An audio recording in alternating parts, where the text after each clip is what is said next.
Welcome to Next Gen Leadership. I'm your host, Jimmy Ryan. Today we have Don Getling. Don, say what's up. What's up? What's up? All Momentum, right. build a So, community, and hey, Jimmy. so Next Gen Leadership. This is about. This is for branch managers. This is for regionals. This is for people that are in general leaders or aspire to be a leader and want to get better. And today we're going to focus on P&Ls. And we talked a little bit about it with Gino last week, and we're going to go a little bit deeper with Don. And I think we were talking a little bit, before we hit go live, that everybody's just waiting, right now for the market to shift. And part of that waiting game is like, look, we're going into the red a little bit, and we're going into the red for months at a time. I mean, it's been a long winter. And I think that one of the questions that I think would be most beneficial to our listeners here is, how do you grow? Because that's your goal. How do you grow while being in the red? How do you advance when the money's not there? And what are the top best managers and leaders doing right now to grow with a constraint on funds? Good question, Jamie. And Jimmy, thank you for the leadership series. You're helping us out with that because, a lot of us as a leader, just I'm sure Gino clarified in previous shows that Gino and I are in the trenches like daily. We have a team, we have multiple branches, we have multiple LOs. We've been in the industry. Shoot, I've been in it 37 years. Yep, I know. I started when I was like 5. But we're in it. We live it. We understand the plight of our LOs, the plight of our company, trying to make sure we stay in the black, not the red. So there's been a challenge, and a long challenge. Everybody kept hoping that this winter wouldn't be as long as it is, but it keeps carrying on, doesn't it? We're all like, shoot, when's it going to turn? We're all waiting for it to turn. We do believe that there's potentially some, tailwinds versus headwinds coming up, hopefully with rates hopefully improving now that we're seeing, inflation a lot slower now. We're seeing, employment numbers slowing down, spending slowing down. So we've all seen this, those of us who watch the numbers, but the numbers hadn't transitioned until recently. And now everybody's starting to see it a little bit more. So that should help us down the road with, getting into the sixes. That'll help motivate people to, purchase a little easier, help affordability, and help with refinances. A lot of us have been waiting for that. So we got to bridge the gap. I mean, truly, we have to bridge the gap from now until then. And how are the best doing it? Because like, you guys are growing, your region is adding, and you're probably, I think Gino said this, you're running a little heavy right now with staff.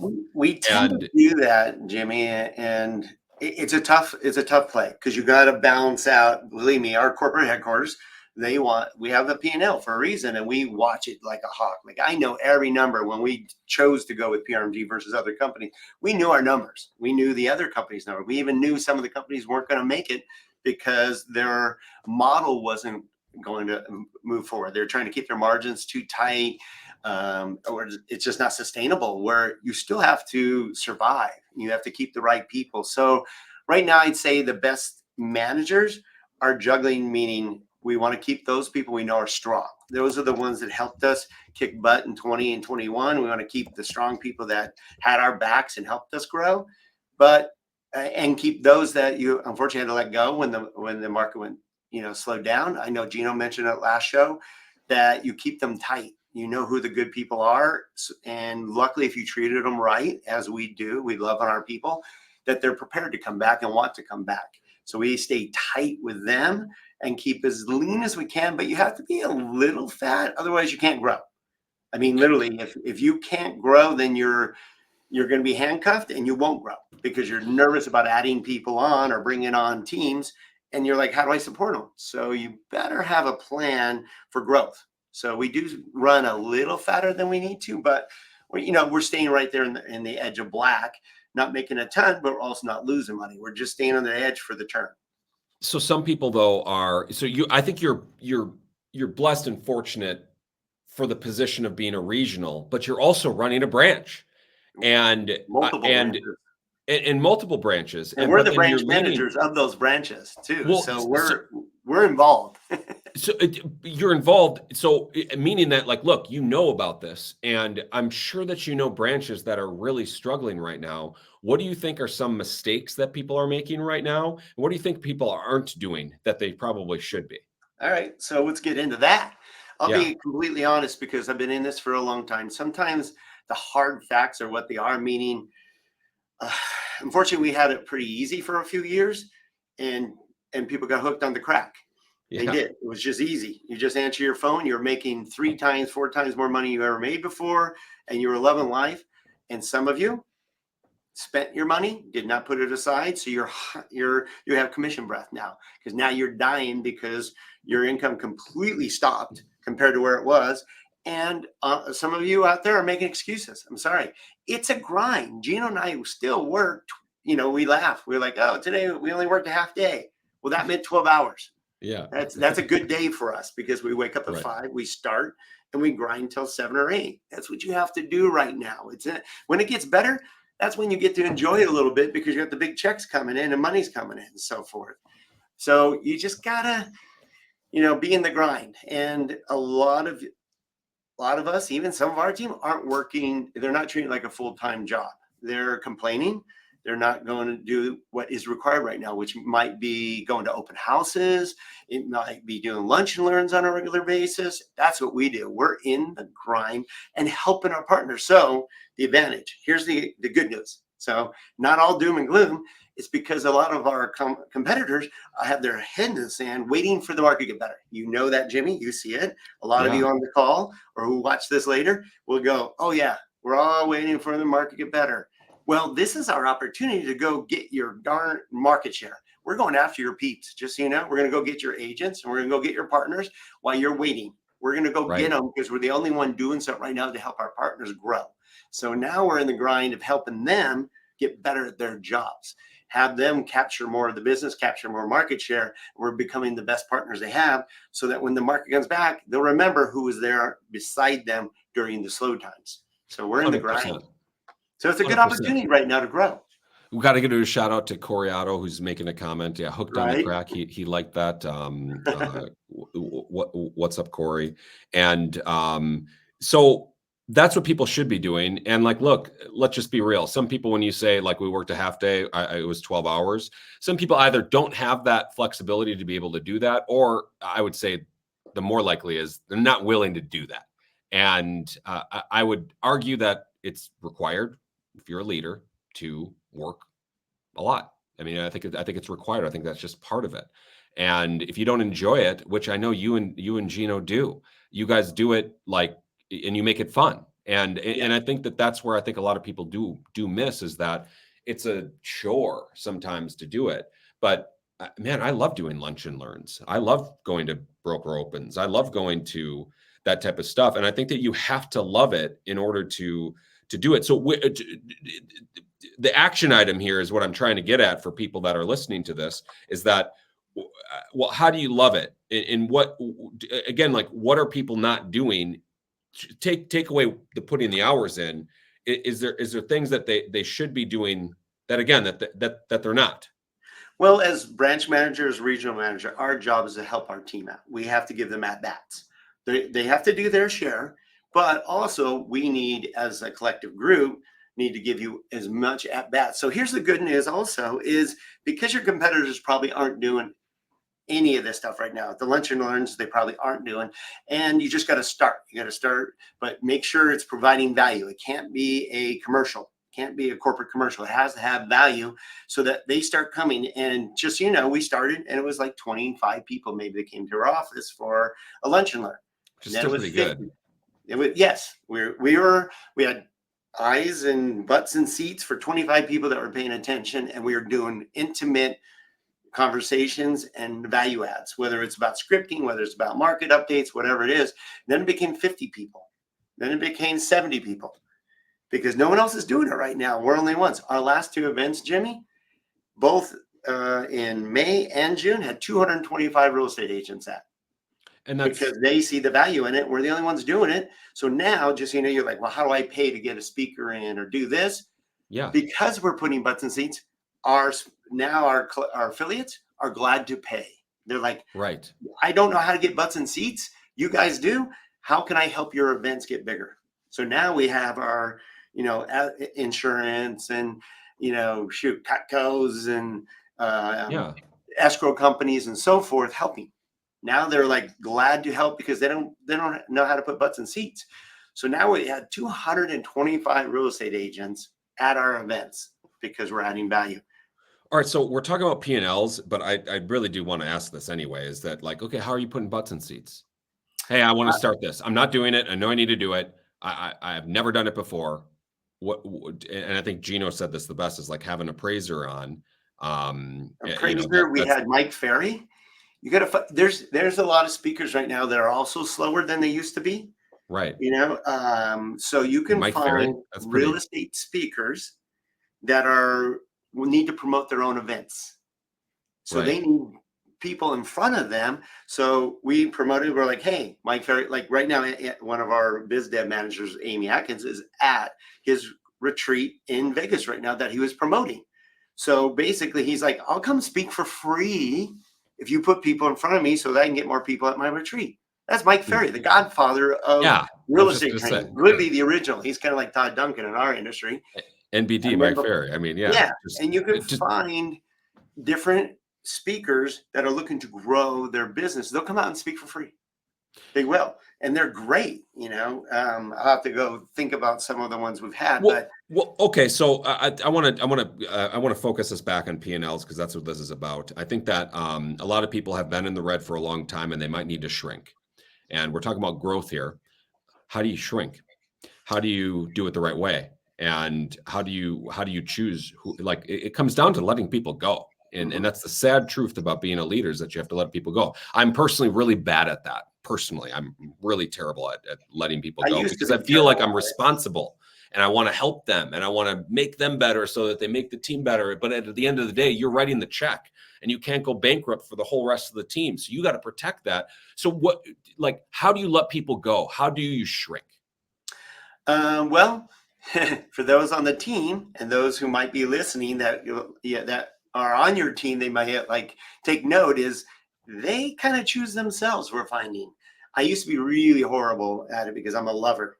I mean, I want my team to love, and we had literally for 10 years, we only had 3 people out of 160, only 3 left and 2 are back because we love our people. And then we had to shrink down from the 160 courses, the market slowed down.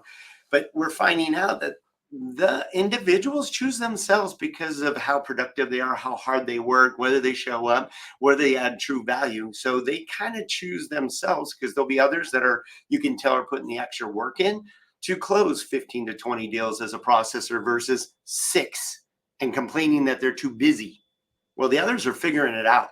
So they kind of help choose themselves. And then we're not mean to them. We're just saying, hey, if they still could be great people, they're just not as productive as others. So those ones that go first, and then you keep them tight. So that when the market gets busy, you know how hard it is to find good people that also know your systems. Because the problem with letting them go and hiring brand new people, saying there's a lot of talent out there, but they don't know your system, then you lose 6 months to a year of them ramping up. I'm sorry, it just takes that long. Now, if they already know your systems, plug and play like that. So even if they're not as productive, maybe somebody who can do 25 and this person only can do 20, but they can do 20 tomorrow versus getting a newbie that has to learn all your systems.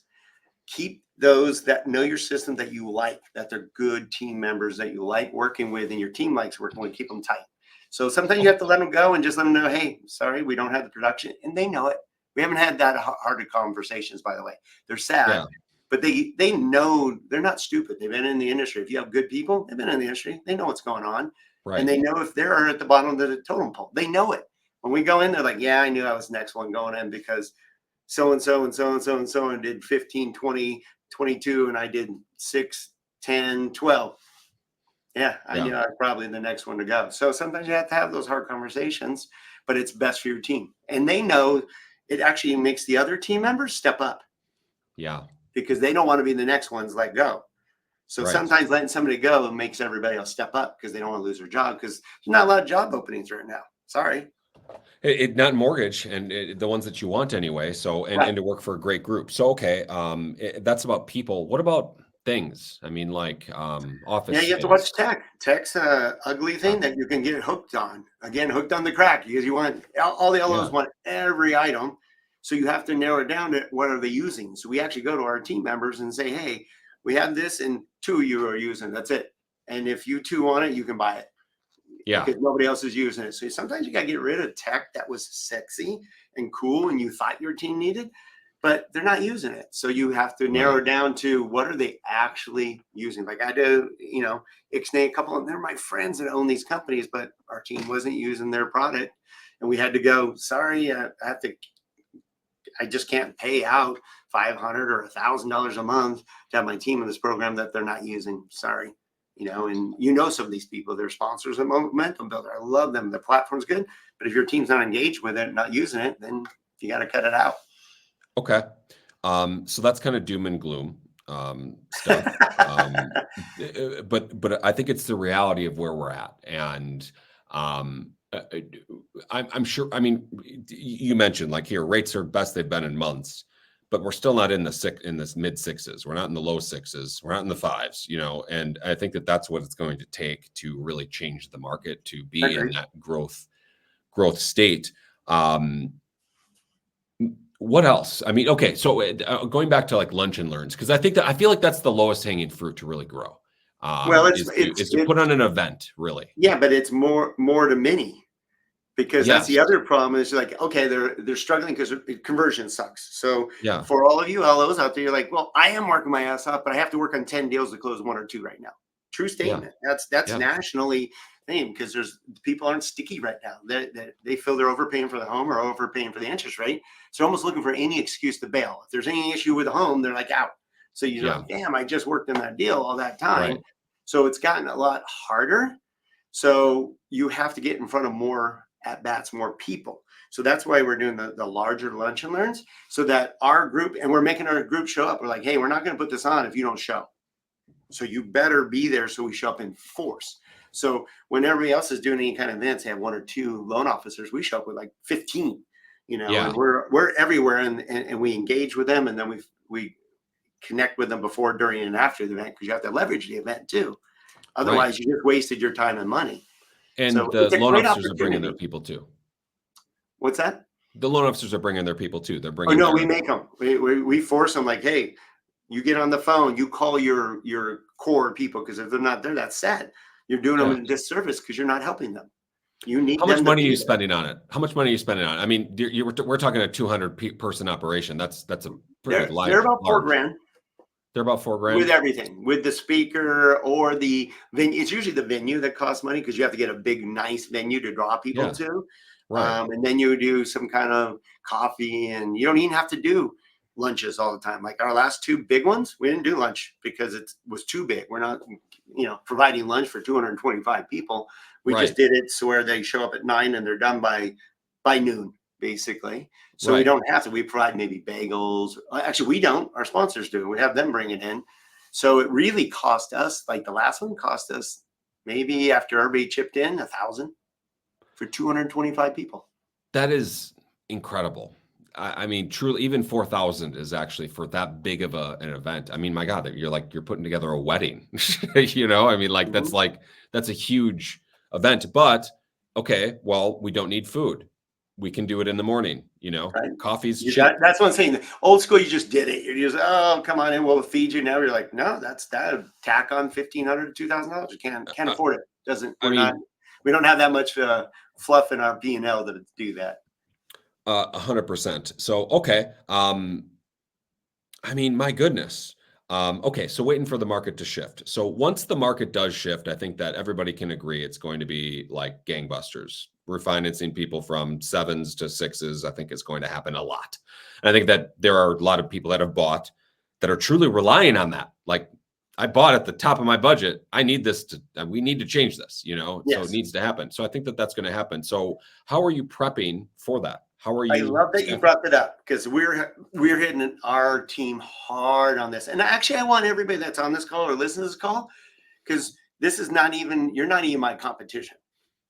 really the cash calls and all those people, once the rates go down, they're going to be back and they're going to get the list and they're going to call your client. So right now, we are going after, we're creating, you see Barry talk about it, you see Tim Brahim talk about it from Loan Atlas, and Barry B from MBS Highway, Dave Savage talking about the strike point.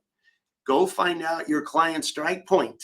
Find out what it's going to take for them to want to refi. If they're at 7.5, maybe it's 6.5, 7.25, maybe it's 6.25, maybe it's, hey, if you save me $300, I'm good. So what we've been doing is we show them the volatility of rates, because everybody's going to go, oh, once they go down, they'll stay down. No. Here's where it was in April. Here's what it was, and it goes like this. You're like, no. So we want to find your strike point. So when we hit that number, we're going to lock you in. And we're going to protect that savings, because that's all you care about is, I want to save $350 a month. I want a $400 a month. I want to save $200 a month, whatever it is. We're going to protect that. Well, what if rates go down? Well, that's great news. We'll do it again. And you lowered your payment again. It's all good. It's all good news.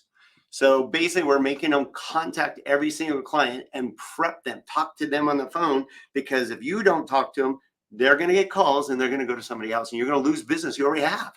Those are people that know, like, and trust you. And I mean, you can use, you mentioned Dave Savage, you can do a total cost analysis. You can We show them their savings, and you can show them different interest rates. Hey, skip 2 payments, get your escrow back. Tell us what works for you, so that we can protect you before rates possibly turn around, because they could. I mean, this definitely is P&L stuff. I mean, truly, but because this is going to help you get into the black and help your bottom line and capture the business when it actually is available. But like, here, how about this? Great excuse to freaking call your customers, like, hey, when are we going to do this? Because I know you want to. What's your strike point? I think you should even say that. That's a great script. And then, okay, great. This is what it's going to look like. The rate needs to be here, and put a couple options together on a TCA. And just prep them. Hey, I'm going to call you, and we're going to be ready to go with this at that point. And when they see the numbers and the savings over time, like, you can even show them, they're like, oh, I lost 2 years, because now I'm going back to a 30-year. No. Take that savings, let's reapply it towards your principal, because you're already used to making that payment, and now you're going to pay off your home in 20 years. Right. And some people like that. Save $80,000 or something like that. You can do the math, and it's all there. Right. Like, hey, I'm going to help you save. The other lender's not doing this. I'm going to make sure you save $80,000 in interest on your home loan. All right. Well, we're pushing the limit of 20 minutes here. I think wrapping up here, I want to just encourage everybody that's watching. Please comment on this. Ask a question. You saw Corey making a message before, and I showed it on the screen. Ask a question of Don. Ask a question of me. Let's. We definitely want engagement. Yes, please. This is a community, and this is more of like, hey, Jimmy and Don are talking about P&L. We're kind of in the back room talking, and you're listening. Say something, you're with us. And we just want to encourage that this is a community. This isn't just people giving a presentation. And that's why we love you guys to be part of our Facebook, our Momentum Builder Facebook, our Instagram, our LinkedIn. This is the whole idea of Momentum Builder, just so you know, and Jimmy, that's why you've been behind it, is just to be the resource for you. You don't have to do this alone. We're just going to provide the opportunity, the motivation, the tools, the coaching, everything you need to be successful in the mortgage business. That's what Momentum Builder was designed to do, plain and simple. So the only way you can take advantage of that is be part of it, be engaged. And lastly, I know we'll end on this, because I wanted to ask you. I was like, no, we'll save it for recording. Dude, you are. I mean, can I say your age? Is that okay? Is that totally it's fine? It's fine. So Don is 60. He's racing motocross motorcycles around at, I don't even know how fast, but fast, like as fast as it goes. And you freaking, like, you were in the hospital, and this is like days ago. This is days ago, and you're still at it and doing this. Like, Don, like, are you okay? I mean, like, what? It's incredible that you are doing what you're doing. It's quite inspirational, truly. I hope I can do that, and that was me 2 weeks ago. In a, oh my gosh, neck brace. In a neck brace. That is just insane. Yeah, That was my face afterwards. Oh my Just God, jacked man. up, black eye, just going away after 2 weeks. But yeah, if you guys follow me on Don Getling, number 24 on Instagram, you'll see I'm journaling my journey because I'm training to go on what's called the Rip to Cabo, which is a 1,600-mile dirt bike ride from Tijuana all the way to Cabo, 200 plus miles a day. And then 2 weeks after that, I'm going to race the Vet World Championships, which means anybody that's 30 or actually 25 and over, they have different age groups, and everybody in the world goes to California, unfortunately, to a track that I ride quite a bit. But my goal is to get top 10 in the world in the pro class, in the anybody 16 and over, and that's my goal. But part of it is you train hard and you can crash, and I crashed my brains out, and Tim Rowan knows all about this stuff because his son was heavily involved in it. And yeah, I was in a back brace and towed it off the track to the hospital. Fortunately, didn't break anything. Oh my goodness, got very lucky, and I'll be back on the track tomorrow. Dude. Well, kick ass. You're an inspiration. And I want to wrap this up. Tim, thanks for sending us a message. What else do you say here? It's not too late. Load up and head out to Loretta. No, thank you, Tim. That's a whole nother world out there at Loretta Lynn's. I don't know. I think the humidity would kill me, but that is a big race. Same thing. That's the East Coast thing. We have ours out here. That's mostly U.S. riders and stuff. But yeah, Loretta Lynn's is a big deal. I haven't raced that before. You're funny, though. I'm not doing that, Tim. Well, all right. Wrapping up, just want to thank everybody for joining us, whether you're watching this now or in the future. And we're back here every Tuesday. We're doing just backroom leadership type tactics, strategy. This is next gen leadership for branch managers, for team leaders, and people that aspire to be leaders or better. Thank you for joining us. I'm Jimmy Ryan. Thank you, Don. One sec. Since Tim Rowan on, Tim, you still on? Hey, He's still on. I probably will need a mechanic for the Vet World Championships, and I think you know of one. His son's like one of the best mechanics in the business, bar none. Well, look at that. On a Momentum Builder call, we're making connections on mechanics. I love this. I love it, my brother. Thank you, Jimmy. You're awesome, dude. You're a great part of Momentum Builder, and we appreciate you, man. Appreciate you. Thanks for joining us, guys.